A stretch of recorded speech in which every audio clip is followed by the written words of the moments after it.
Bueno, entonces voy a continuar con la explicación del ejercicio. A partir del minuto 16, en el anterior video, la voz se cortó, entonces debido a esa situación a continuarlo explicándolo por acá, en este nuevo video. Entonces continuando, eh, quedé básicamente en cuando iba a realizar el análisis en la turbina, ¿ok? Entonces nos ubicamos, ya estamos entonces analizando la turbina. Para analizar la turbina, eh, se tenía que nos íbamos a centrar en esta turbina uno, sí, porque pues las dos turbinas obviamente trabajan bajo los mismos parámetros de operación, turbina uno y la turbina 2. Debido a eso ellas van a tener características iguales, sí, en el sentido de la temperatura de entrada, la temperatura de salidas y obviamente sus eficiencias. Ya, entonces analizando una puedo encontrar pues el resultado como tal, lo que es el trabajo de la otra turbina y más profundamente pues sus temperaturas de salida. Entonces, analizando la turbina uno, ¿cierto? Tenemos que esa turbina uno eh, tiene una entrada, ¿cierto? El aire entra a una temperatura 6 y sale a una temperatura 7. Entonces, partiendo de allí, nosotros debemos calcular una temperatura isentrópica, ¿cierto? Porque ellas trabajan isentrópicamente. Entonces, para determinar esa temperatura, nosotros nos apoyamos de la bibliografía, ¿sí? Entonces, la cual nos dice que esa temperatura 7S es igual a la temperatura 6 multiplicado por 1 sobre la relación de presión. ¿Por qué 1 sobre la relación de presión? Ok, aquí es como si yo tuviese lo siguiente, ¿cierto? Yo tengo entonces esta turbina tiene eh, una presión 7 de salida. Es como si yo tuviese, en otras palabras, aquí la presión 7 dividido entre la presión 6. Es como si yo tuviese esto. ¿Por qué? Porque a mí me están dando relación de presión. O sea, el ejercicio me indica a mí que la relación de presión, el ejercicio me dice la relación de presión es igual, es igual a 4. El ejercicio me dice eso. ¿Ok? Y la única forma para que esa relación de presión sea igual a 4 es que la presión final de la presión en ya sea en mi turbina o en mi compresor, en este caso en la turbina, la presión que va en el numerador debe ser mayor a la presión del denominador para que se cumpla esta relación. Entonces, si yo coloco acá presión 7 sobre presión 6, eh, resulta que a mí esa presión no me va a dar este valor igual a 4. ¿Por qué? Porque la presión 7 va a ser menor a la presión 6. Entonces, es como si yo tuviese lo siguiente, o sea, esa relación debe cumplirse sí o sí. Debido a eso, entonces yo debo tener que eso es igual a 1 sobre la relación de presión, ¿sí? Como ya expliqué, esta relación me va a dar,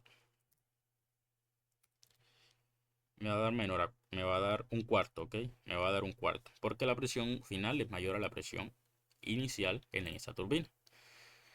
Y pues haciendo esos cálculos, obtengo que esa temperatura 7 isentrópica es igual a 942,13 Kelvin. Ahora, esa temperatura 7 isentrópica va a ser igual a la temperatura 9 isentrópica. ¿Por qué? Porque es obviamente la misma temperatura que sale en este caso acá de la turbina 2. Y como ellas trabajan bajo los mismos parámetros de operación, entonces son totalmente idénticas. Entonces ahí tenemos determinado esas dos temperaturas. Listo. Luego vamos a tener por acá lo que es la eficiencia isentrópica, ¿cierto? La eficiencia isentrópica. En esta eficiencia isentrópica, básicamente se define lo siguiente. ¿Ok? Esa eficiencia isentrópica también va a ser igual a qué. Bueno, hay que analizar algo. En una turbina nosotros deseamos obtener o producir trabajo. El trabajo que nosotros deseamos producir idealmente va a ser un trabajo máximo. Es decir, que el trabajo ideal va a ser mucho mayor al trabajo real de la turbina. Entonces, en este caso, para la eficiencia, es como si yo tuviese el trabajo real dividido entre el trabajo ideal de la turbina. ¿Sí? Trabajo ideal de la turbina. Entonces, es básicamente lo que yo planteo para determinar pues esa eficiencia isentrópica. ¿Sí? Una relación de los dos trabajos. Ahora, esa eficiencia isentrópica eh, pues la debo llevar en términos de sus entalpías, ¿cierto? Debido a eso, entonces el trabajo real nada más es la diferencia entre las dos entalpías. Sería la entalpía del estado 6 menos la entalpía del estado 7. O sea, esto recordando lo siguiente, que esa turbina trabaja eh, isentrópicamente. eh, bueno, en un caso real se supone que la transferencia de calor en una turbina es despreciable, ¿cierto? Para hacer los análisis o el balance de energía mucho más práctico. Entonces, debido a eso, nada más nos queda eh, el que la energía como tal en la turbina fluye debido al flujo másico que entra por allí, lo cual aquí está en unidades o en cantidades específicas. Entonces por eso lo tenemos como H6 menos H7. Entonces la eficiencia de esa turbina sería H6, que sería la entalpía del estado 6 menos la entalpía del estado 7, dividido entre la entalpía del estado 6 menos la entalpía del estado 7S, ¿cierto? Que ya sería la ideal. Entonces la única incógnita que manejamos acá sería esta temperatura 7. Debido a eso, pues lo que hacemos es un simple despeje, la despejamos y obtenemos el valor de esa temperatura 7 a la salida de la turbina 1. Ahora, esa temperatura 7 está directamente relacionada con la salida a la turbina 2, que sería la temperatura 9. Por tanto, ellas dos van a ser totalmente iguales. Luego vamos a tener la efectividad. ¿Sí? Para la efectividad debemos centrarnos en dónde. Entonces tenemos la efectividad. El ejercicio nos dice la efectividad del regenerador. Por lo tanto, nuestra atención ahora se debe centrar en ese regenerador, en este regenerador. Para esa efectividad, nosotros nos debemos centrar básicamente es en un parámetro y es en las transferencias de calor. ¿Cierto? Aquí tenemos básicamente esto es un intercambiador de calor. Este regenerador funciona de esta forma. Donde los gases de escape que salen por acá por 9, ¿cierto? Vienen por aquí, entran acá calientes y esa transferencia de calor va a generar un incremento de temperatura en este proceso de 4 a 5, ¿cierto? Ahí se va a dar un aumento en la temperatura del fluido. Entonces, nos dicen que esa efectividad es del 75%, ¿ya? Y entonces nos centramos en el estado 4, nos debemos centrar en el estado 5 y nos debemos centrar en el estado 9. Ya este estado 10 no nos interesa la temperatura que salga del regenerador porque obviamente ya va a salir hacia el exterior. Entonces, vamos acá, planteamos la ecuación siguiendo la bibliografía. Entonces, recordando que es un análisis de los calores, ¿sí? Entonces aquí tenemos que la efectividad es igual a la entalpía 5 menos la entalpía del estado 4, dividido entre la entalpía del estado 9 menos la entalpía del estado 4. Entonces nos centramos nada más en esos estados, el estado 4, 5 y el estado 9. Entonces planteando la ecuación, eh, planteamos que esto es igual al calor específico por la diferencia de temperatura, T5 menos T4, y acá otra nuevamente calor específico por la diferencia de temperaturas, que sería la temperatura 9 menos la temperatura 4. La única incógnita que manejamos aquí es esta temperatura 5. Por lo tanto, hacemos un simple despeje de esa temperatura y obtenemos que la temperatura es de 876.404 Kelvin.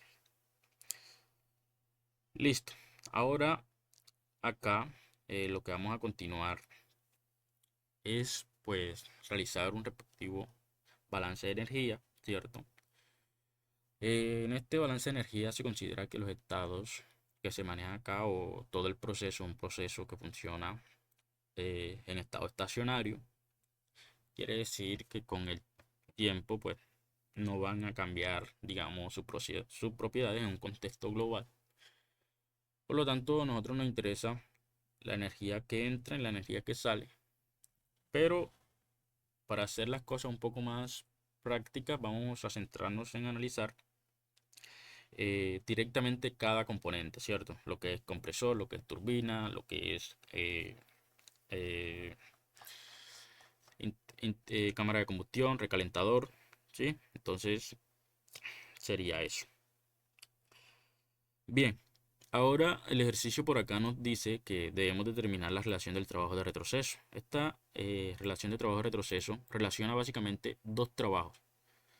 Esos dos trabajos que relaciona van a ser eh, los trabajos totales de entrada, o sea, que consumen los compresores, y los trabajos totales de salida, o los trabajos que producen la turbina. Con esos dos trabajos implemento esa relación y puedo determinar la relación de trabajo de retroceso, ¿sí?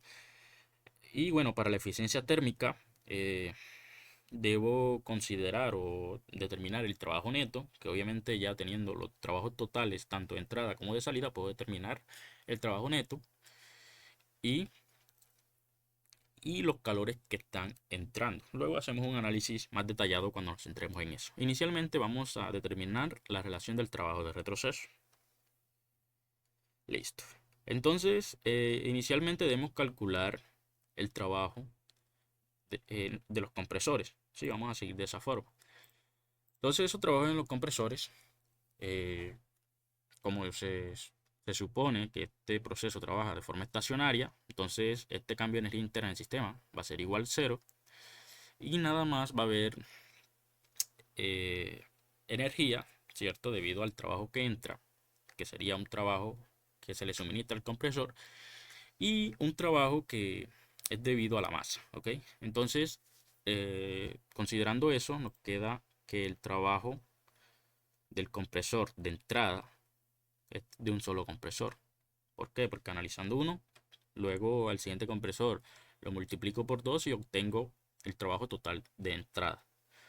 Pues como ellos trabajan bajo las mismas operaciones, entonces para hacer las cosas un poco más didácticas. Entonces ese trabajo de compresor, de un compresor de entrada en el proceso 1, ¿cierto? Sería la entalpía 2 menos la entalpía 1. Esto lo llevamos a términos de calor específico a presión constante y esto se multiplica por el diferencial de temperatura, que sería la temperatura 2 menos la temperatura 1, que son parámetros que ya se conocen, ¿cierto? Que ya se han calculado y se conocen. Entonces, ese trabajo del compresor de entrada, compresor 1, es igual a 187.855 kJ sobre kilogramo. Entonces, el trabajo del compresor, pero ahora en términos totales, es decir, tomando en cuenta los dos compresores, va a ser igual a 375.711 kJ kilogramo. Y ya este es el trabajo real que se le debe suministrar a los dos compresores, ¿cierto? Para que funcionen en el ciclo. Luego debemos centrarnos en el trabajo que se produce en las turbinas. Nuevamente es el mismo análisis que se hace en el compresor, ¿cierto? A diferencia de acá estamos hablando de un trabajo producido. Y obviamente hay intercambio de energía por masa y pues el trabajo de salida que se obtiene de la turbina. Bien, entonces analizamos la turbina en el estado 6 y 7, esa turbina que está allí. Entonces ese trabajo producido por esa turbina es igual al calor específico multiplicado por la temperatura 6 menos la temperatura 7, ¿sí? Por la diferencia de temperaturas.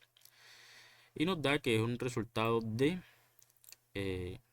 395.737 kilojoules kilogramo. Ahí tenemos entonces el trabajo producido por una sola turbina, por la turbina 1. Para el trabajo total producido por las dos turbinas, hacemos lo mismo. Multiplicamos ese valor que acabamos de determinar de la turbina 1 y lo multiplicamos por 2, obteniendo así de esta forma 791.474 kilojoules sobre kilogramo. Bien, entonces la relación de retroceso, del trabajo de retroceso va a ser, pues, como ya se mencioné, esa relación entre los dos trabajos, en el trabajo de entrada y el trabajo ¿qué? De salida. Entonces, planteando esta ecuación, nos da que ese trabajo de retroceso es igual al trabajo total de entrada o consumido por los dos compresores dividido entre el trabajo total de salida o el trabajo producido por las dos turbinas.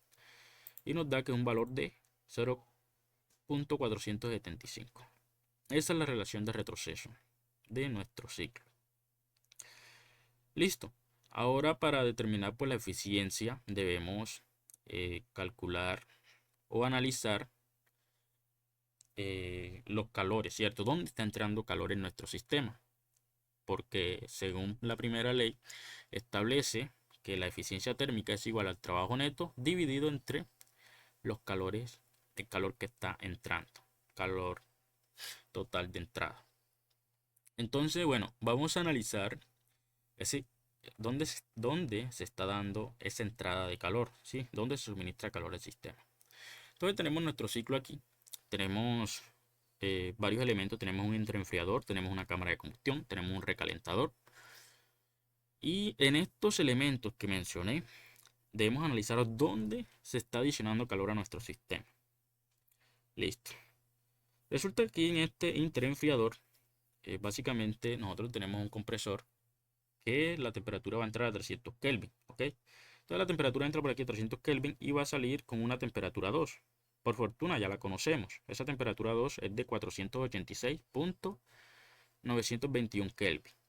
Pero resulta que acá en este estado 3 debe entrar a esa misma temperatura de 300 Kelvin. Por lo tanto, este interenfriador lo que va a hacer es disminuir la temperatura. Y si disminuye la temperatura, está saliendo calor. Entonces este sistema no suministra calor, sino al contrario, sale calor. Ahora vamos a centrarnos aquí en esta cámara de combustión. En una cámara de combustión, obviamente se mezcla lo que es el aire en este caso con un combustible. ¿Y qué se va a producir allí? Una combustión. Dicha combustión se entiende que es un suministro de calor a nuestro sistema, con el cual se desea aumentar la temperatura. Por lo tanto, debemos analizar esta cámara de combustión, la cual se entiende que adiciona calor a el aire para que pueda entrar a la turbina eh, con una temperatura óptima, la cual en este caso son 1400 Kelvin. Luego, cuando este aire aquí en el estado 6 entra a la turbina 1 a 1400 Kelvin, va a golpear los álabes de la turbina, va entonces a perder presión y va a perder temperatura. Y además de eso va a salir por acá por el estado 7 con una presión menor a 1400 Kelvin. ¿De cuánto es esa temperatura con que sale de la turbina 1? Entonces miramos la temperatura 7. Es de 1006.232 Kelvin. Entonces, esto debe llegar a ¿cuánto? A 1400 Kelvin acá en el estado 8. Por lo tanto, se debe colocar un recalentador para que me aumente esa temperatura hasta 1400 Kelvin y mi proceso sea óptimo. Entonces, cómo se logra aumentar esa temperatura aquí en este recalentador? Bueno, es lógico pensar que se debe adicionar calor al aire y de esta forma aumentar su temperatura de 1006 Kelvin hasta 1400 Kelvin. Y de esta forma se garantiza pues los 1400 Kelvin de entrada acá en el estado 8 en la turbina. Entonces, teniendo esto claro y ya detallando esto, nosotros sabemos que donde se da un suministro de calor es en la cámara de combustión y en el recalentador. Por lo tanto, debemos analizar estos dos elementos, ¿ok? La cámara de combustión y el recalentador. Entonces nos llegamos acá, el calor de entrada. Vamos a colocar algo adicional. El calor de entrada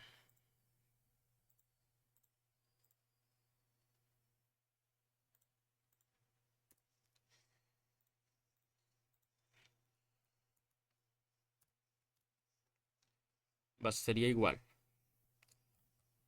como ya lo dijimos, a la cámara de combustión, al Q, calor que entra debido a la cámara de combustión más el calor que entra debido al recalentador. Voy a ponerlo así. Calor que entra debido a R, al recalentador. Estos valores los tenemos que considerar en forma de su entalpía, ¿cierto? Sería entonces en la cámara de combustión, se entiende, ahí no hay trabajo, ¿cierto? Ahí no se produce trabajo. El único medio de transferencia de calor es debido, obviamente, a la masa, ¿cierto? Y pues ese calor sería esa diferencia de entalpías, la entalpía 6 menos la entalpía del estado 5, más la entalpía 8 menos la entalpía del estado 7, que viene siendo el calor que se suministra en el recalentador. Entonces, eso sería igual a ¿qué? A este C sub P multiplicado por la temperatura 6 menos la temperatura 5. Bueno, vamos a hacer esto de la siguiente forma para que sea más claro.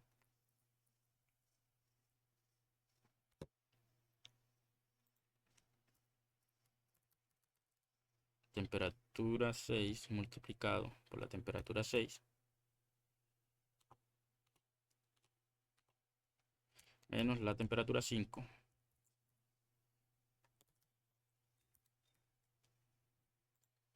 más el calor que entra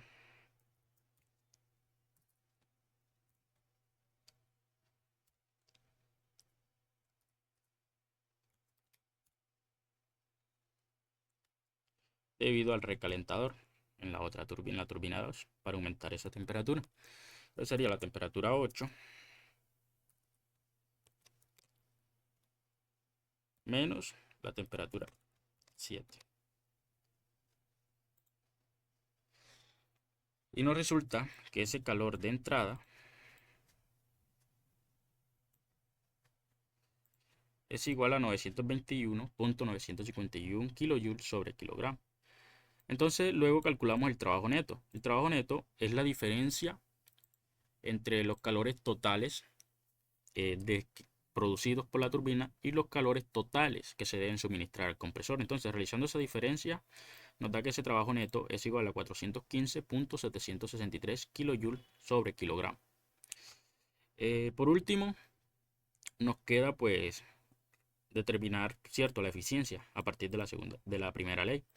Entonces, planteando la ecuación de primera ley de la termodinámica, nos queda que la eficiencia térmica de nuestro ciclo es igual al trabajo neto sobre el calor de entrada, calor que se debe suministrar al sistema, dándonos como tal una eficiencia térmica del 45.096%. Y esa sería la eficiencia térmica del ciclo. De esta forma se finaliza la explicación del ejercicio. Muchas gracias por su atención.